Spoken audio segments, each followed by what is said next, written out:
Hello बच्चों, बहुत बहुत नमस्कार आप सभी को। आई होप सभी लोग अच्छे होंगे, मजे में होंगे एंड एंजॉय कर रहे होंगे। आप आज फिर से आप सभी को स्वागत है एक नए वीडियो में। आज हम लोग कवर करने वाले हैं ऑर्गेनिक कंपाउंड का एक टॉपिक है। कार्बोनिल कंपाउंड आपको मालूम है ना, वहाँ का काफी इंपॉर्टेंट एक रिएक्शन है जिसका नाम है अल्डोल रिएक्शन। काफी इंपॉर्टेंट है ना, आप सबको मालूम भी है। तो अल्डोल के बारे में हम लोग आज देखेंगे, आखिर अल्डोल होता क्या है, कहाँ पे अल्डोल हो सकता है, कहाँ पे अल्डोल नहीं होगा। तो हेडिंग लिखना आप लोग अल्डोल कंडेंसेशन, है ना। बहुत सारे बुक में लिखा रहेगा अल्डोल रिएक्शन या अल्डोल कंडेंसेशन, तो लिखना आप लोग अल्डोल कंडेंसेशन। ठीक है, ये हमारा हेडिंग है, तो आप लोग अच्छे से लिखो सभी लोग, ठीक है ना। अब क्या है ना, कहाँ पे अल्डोल होगा, किस कंपाउंड में होगा, ये आपको जानना जरूरी होता है, राइट। तो अल्डोल के लिए ना कुछ चीजें आप लोग ध्यान रखना, है ना। क्या कि हम लोग जो है ना बेसिकली बात कर रहे हैं कार्बोनिल कंपाउंड का, ठीक है। तो ध्यान रखना, यहाँ पे क्या होगा, कार्बोनिल कंपाउंड। तो आपको मालूम है कौन कौन से कार्बोनिल कंपाउंड है ना। तो यहाँ पे अल्डिहाइड एंड कीटोन दोनों ही अल्डोल देगा।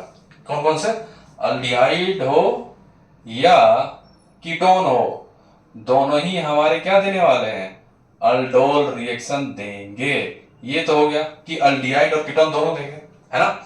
एक चीज और ध्यान रखना कि क्या क्या बेसिक रिक्वायरमेंट है अल्डोल रिएक्शन होने के लिए, है ना। तो यहां पे लिखना आप लोग रिक्वायरमेंट, क्या क्या जरूरी है हमारे लिए, है ना, कि कहां पे अल्डोल होगा, कहां पे अल्डोल नहीं होगा।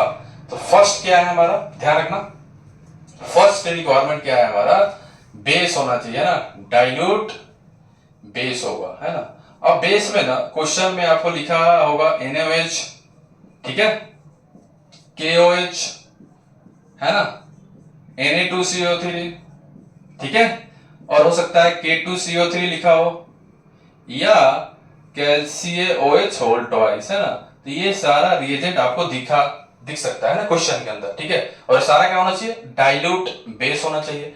सेकेंड रिक्वायरमेंट क्या है, ये इंपॉर्टेंट है, ध्यान रखना, at least at least at least one one alpha hydrogen. तो ध्यान रखना, वन अल्फा हाइड्रोजन होना चाहिए, तभी अल्डोल रिएक्शन पॉसिबल है। At least one alpha hydrogen on on carbonyl compound, है ना, ऑन कार्बोनिल। तो कार्बोनिल अल्डिहाइड हो या कीटोन हो, तो ध्यान रखना कार्बोनिल कंपाउंड। अब आपके मन में ये सवाल आ रहा होगा, सर अल्फा हाइड्रोजन क्या होता है, ठीक है। तो अल्फा हाइड्रोजन क्या होता है ना, देख लो पहले अल्फा कार्बन क्या होता है, ये पहले आपको मालूम होना चाहिए, है ना। देखो आप लोग, मान लो हमारे पास हमने यहाँ पे ले लिया CH3, C double bond O CH3, ठीक है ना। C डबल बॉन्ड से डायरेक्टली अटैच जो कार्बन होगा ना, उसी को हम लोग बोलते हैं क्या, अल्फा कार्बन। तो ये भी कार्बन अल्फा हो गया और ये भी हमारा क्या हो गया, अल्फा कार्बन हो गया, राइट। अल्फा कार्बन पे जो भी हाइड्रोजन होंगे सारे क्या होंगे हमारा, अल्फा हाइड्रोजन होंगे। क्या होंगे हमारे, अल्फा हाइड्रोजन होंगे, राइट। तो यहां पे कितने अल्फा हाइड्रोजन है, 6। कितने हैं हमारे अल्फा हाइड्रोजन, कितने हैं हमारे, 6 अल्फा हाइड्रोजन है यहाँ पे, ठीक है। अब आप लोग ये बताओ, कुछ एग्जांपल ले लेते हैं, आपको ये बताना है कि अल्फा हाइड्रोजन है कि नहीं है, ठीक है। लेट से मैंने एक एग्जांपल ले लिया CH3, C double bond OH। आपको बताना है कि अल्फा हाइड्रोजन है कि नहीं, हाँ या ना में, है ना, यस या नो, ठीक है। अब मान लो मैंने ले लिया PH, C double bond O PH, और मैंने ले लिया PH, C double bond OH, ठीक है। इसको मैंने बोल दिया A, इस वाले को मैंने बोल दिया B, और इसको मैंने बोल दिया C। अब आप लोग ये बताओ, ए में अल्फा हाइड्रोजन है, हाँ या ना, पहले ये बताओ है कि नहीं। सर C डबल बॉन्ड के पास वाला कार्बन अल्फा कार्बन होता है, और यहाँ पे क्या है, अल्फा हाइड्रोजन है। तो ए के पास क्या है, अल्फा हाइड्रोजन है, इसलिए ए जो है अल्डोल कंडेंसेशन देगा। अब बी बताओ, क्या बी अल्डोल कंडेंसेशन देगा, हाँ या ना। सर बी में तो अल्फा हाइड्रोजन ही नहीं है, पीएच क्या है, फिनाइल ग्रुप है। तो फिनाइल ग्रुप पे यहाँ पे अल्फा हाइड्रोजन नहीं है, इसके पास भी हाइड्रोजन नहीं है, इसलिए बी जो है हमारा अल्डोल कंडेंसेशन नहीं देगा, बी नहीं देने वाला है। पीएच पीएच क्या है हमारा, फिनाइल ग्रुप है, ठीक है। यहाँ पे अल्फा हाइड्रोजन नहीं है, ठीक है। सी के पास है अल्फा हाइड्रोजन, नहीं। यहाँ पे भी क्या है, हाइड्रोजन नहीं है, तो सी भी अल्डोल कंडेंसेशन नहीं देगा। तो ध्यान रखना कहाँ कहाँ होगा अल्डोल, एटलीस्ट अल्फा हाइड्रोजन होना चाहिए, ठीक है। कम से कम एक तो अल्फा हाइड्रोजन होना चाहिए, राइट, तभी आप अल्डोल कंडेंसेशन होगा। और क्या कंडीशन था हमारा, डाइल्यूट बेस होना चाहिए, NaOH हो जाए, डाइल्यूट KOH हो जाए, Ne2CO3 K2CO3 K2CO3 हो जाए, है ना, ठीक है। डाइल्यूट बेस और एटलीस्ट 1 अल्फा हाइड्रोजन हमारे पास होना चाहिए, राइट। और कार्बोनिल कंपाउंड पे अल्डोल हो सकता है, अल्डिहाइड लो या कीटोन लो, ठीक है। ये तो हो गया बेसिक रिक्वायरमेंट, कहां पे अल्डोल होगा, कहां पे अल्डोल नहीं हो सकता है, ठीक है। अब आपके मन में ये सवाल आएगा कि सर इसका जो है मैकेनिज्म क्या होता है ना, कैसे ये रिएक्शन प्रोसीड होता है, क्योंकि सवाल जो है डायरेक्ट भी आ सकता है और मैकेनिज्म के रिलेटेड भी सवाल आपसे पूछा जा सकता है, ठीक है। तो आपको दोनों चीज मालूम होना चाहिए, डायरेक्ट मेथड भी और मैकेनिज्म के थ्रू भी क्वेश्चन आपको करने आना चाहिए। तो मैकेनिज्म भी मालूम होना चाहिए और डायरेक्ट मेथड भी। तो अभी हम लोग देखेंगे मैकेनिज्म कैसे अल्डोल रिएक्शन होता है, और हम लोग नेक्स्ट वीडियो में देखेंगे डायरेक्ट मेथड। तो नेक्स्ट वीडियो में और भी देखेंगे क्या क्या चीज। यहाँ पे हम लोग देखने वाले हैं अल्डोल बहुत टाइप का होता है, सेल्फ अल्डोल भी होता है, क्रॉस अल्डोल भी होता है, इंट्रा मोलिकुलर अल्डोल भी होता है और रेट्रो अल्डोल भी होता है ना। तो सारा अल्डोल हम लोग नेक्स्ट वीडियो में कवर करेंगे। अभी हम लोग देखेंगे सेल्फ अल्डोल। तो लेट्स से मैंने यहाँ पे ले लिया 2 मॉलिक्यूल अल्डिहाइड का, ठीक है, 2 मोल, 2 मोल CH3 C double bond OH ले लिया मैंने, और मैंने क्या लिया, और मैंने डाइल्यूट बेस ले लिया। तो लेट्स से मैंने डाइल्यूट NaOH ले लिया, ठीक है, क्लियर है ना। क्या ले लिया मैंने, डाइल्यूट NaOH ले लिया। अब आप लोग ध्यान देना, यहाँ पे होता क्या है ना, ये जो बेस है ना हमारा NaOH, ठीक है, ये बेस है। अगर ये NaOH बेस होगा तो इसको क्या चाहिए, एसिडिक हाइड्रोजन चाहिए। तो ध्यान से देखो, ये जो कार्बोनिल ग्रुप है ना C डबल बॉन्ड O, यहाँ पे क्या है हमारा अल्फा, यहाँ पे जो हाइड्रोजन होगा ना हमारा, है ना, लेट से मैंने यहाँ पे ऐसे लिख दिया CH2H लिख दिया ऐसे। ये जो हाइड्रोजन है ना मेरा दोस्त, ये एसिडिक हाइड्रोजन होता है। क्यों, क्योंकि यहां से जब हाइड्रोजन चला जाएगा, यहाँ पे जो नेगेटिव डेवलप होगा, ये नेगेटिव जो है इसके साथ क्या कर रहा होगा, रेजियो कर रहा होगा। तो इसका मतलब क्या हुआ, अल्फा कार्बन पे जो हाइड्रोजन है वो क्या है हमारा, एसिडिक हाइड्रोजन है, इसलिए इस कार्बन से हाइड्रोजन क्या है, जा रहा है, ठीक है। अब देखो यहाँ पे जैसे ही हाइड्रोजन जो है OH माइनस आया और इस हाइड्रोजन को लेके चला गया, और यहाँ पे क्या डेवलप हो गया, नेगेटिव चार्ज, ठीक है। यहाँ पे क्या डेवलप हो जाएगा हमारा, नेगेटिव चार्ज डेवलप हो जाएगा, ठीक है। तो यहाँ पे बन गया हमारा CH2 माइनस, और यहाँ पे लग गया C डबल बॉन्ड OH, ये एक मोल हुआ। जो हमारा सेकेंड मोल जो था ना हमारा सेकेंड मॉलिक्यूल, यहाँ पे लिख देते हैं हम लोग second molecule CH3 C double bond OH, ठीक है। ये जो CH2 माइनस है ना, ये कैसा बिहेव कर रहा है, अब ये बिहेव कर रहा है न्यूक्लियोफाइल की तरह। और यहाँ पे जो रिएक्शन हुआ है ना मेरे दोस्त, इस रिएक्शन को बोलते हैं हम लोग एसिड बेस रिएक्शन हुआ है। कौन सा हमारा, एसिड बेस रिएक्शन हुआ है यहाँ पे, ठीक है, ध्यान रखना, है ना, एसिड बेस रिएक्शन हुआ है, राइट। अब ये बिहेव कर रहा है कैसा, न्यूक्लियोफाइल की तरह, बराबर। अब आप लोग ये बताओ कौन सा कार्बन इलेक्ट्रोफिलिक है। अगर आप ध्यान से देखो तो ये कार्बन पे क्या आ रहा होगा, डेल्टा पॉजिटिव आ रहा होगा, और यहाँ पे क्या आ रहा होगा, डेल्टा नेगेटिव। ये जो न्यूक्लियोफाइल है ये जाके अटैक कर देगा इस कार्बन पे, इलेक्ट्रोफिलिक कार्बन पे न्यूक्लियोफाइल अटैक करेगा, और क्या होने वाला है, यहाँ पे जो पाई बॉन्ड है, पाई बॉन्ड ब्रेक होगा, दोनों इलेक्ट्रॉन जो है दोनों इलेक्ट्रॉन जो है ऑक्सीजन पे चला जाएगा, और ऑक्सीजन पे क्या डेवलप हो जाएगा, नेगेटिव चार्ज। क्या आ जाएगा हमारा, नेगेटिव चार्ज आने वाला है। तो यहाँ पे क्या आ जाएगा हमारा, नेगेटिव चार्ज, ठीक है। अब क्या हो जाएगा, CH3 C O पे नेगेटिव हो गया हमारा, ठीक है, और यहाँ पे H था, और यहाँ पे लग गया CH2 C double bond OH हो गया, ठीक है। अब ऑक्सीजन पे क्या है, ध्यान से देखो, ऑक्सीजन पे हमारा क्या है, नेगेटिव चार्ज है, और हमने ऑलरेडी क्या ले रखा है, डाइल्यूट। इसका मतलब सॉल्यूशन के अंदर क्या है हमारा, H प्लस तो होगा, है ना।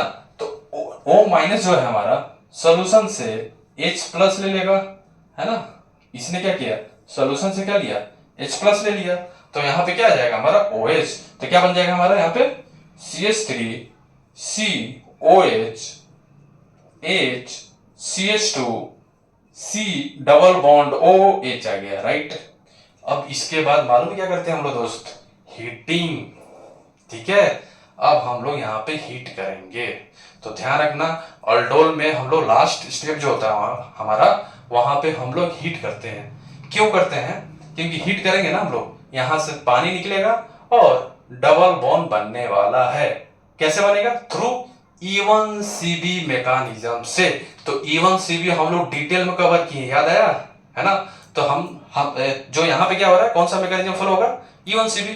तो हम यहाँ पे E1 CB डिटेल में कवर करेंगे, क्योंकि E1 CB मैकेनिज्म ऑलरेडी हम लोग रिएक्शन इंटरमीडिएट या रिएक्शन जो मैकेनिज्म था ना हम लोग का, उसमें हमने कवर किया है, ठीक है, E1 CB, ठीक है। तो यहाँ पे क्या हो रहा है ना, हमने क्या किया, हीट करोगे ना आप, यहाँ पे हीट किया, ठीक है।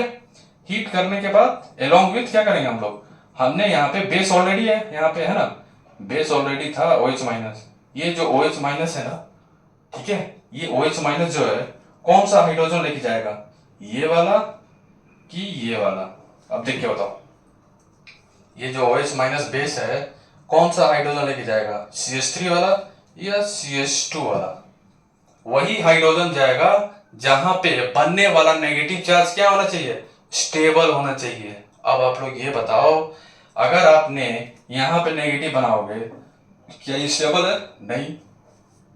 अगर CH3 से आपने हाइड्रोजन ले गया तो यहाँ पे नेगेटिव आएगा, और ये नेगेटिव स्टेबल नहीं है।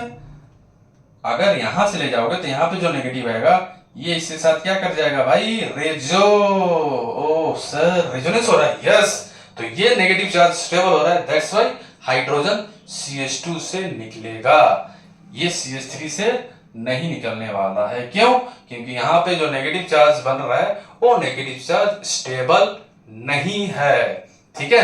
तो हम लोग हाइड्रोजन यहां से हटाएंगे, ठीक है।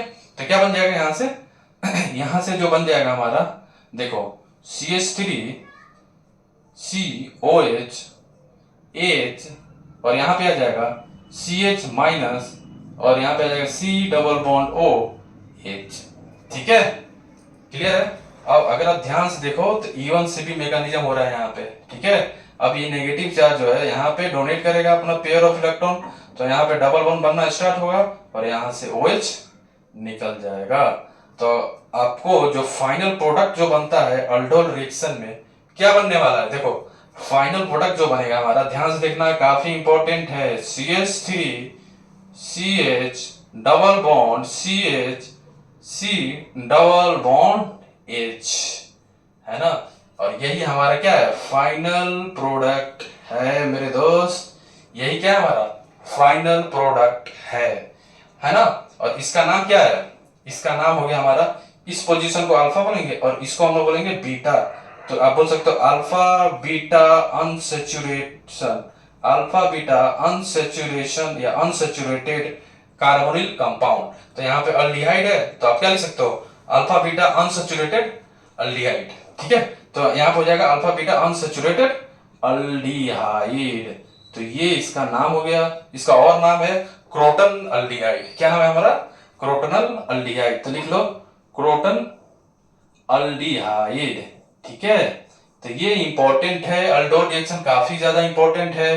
कैसे पहचान होगी कहां पे अल्डोल होगा कहां पे नहीं होगा, पहले आपको चेक करना होगा बेस है कि नहीं, डाइल्यूट बेस होना चाहिए और कम से कम एक अल्फा हाइड्रोजन होना ही चाहिए, तभी वहां पे अल्डोल रिएक्शन होगा। अदरवाइज अल्डोल रिएक्शन नहीं होने वाला। जब तक अल्फा हाइड्रोजन अगर नहीं है तो अल्डोल रिएक्शन नहीं होता है, वहां पे हो जाता है कैनिजारो, जो हम लोग बाद में कवर करेंगे, ठीक है। अब आप लोग अगर ध्यान से देखो तो इसका नाम क्या हो गया था, अल्फा बीटा अनसैचुरेटेड अल्डिहाइड। और अगर आप ये बताओ इसका नाम क्या होगा, इसका नाम क्या हो जाता, बोलो।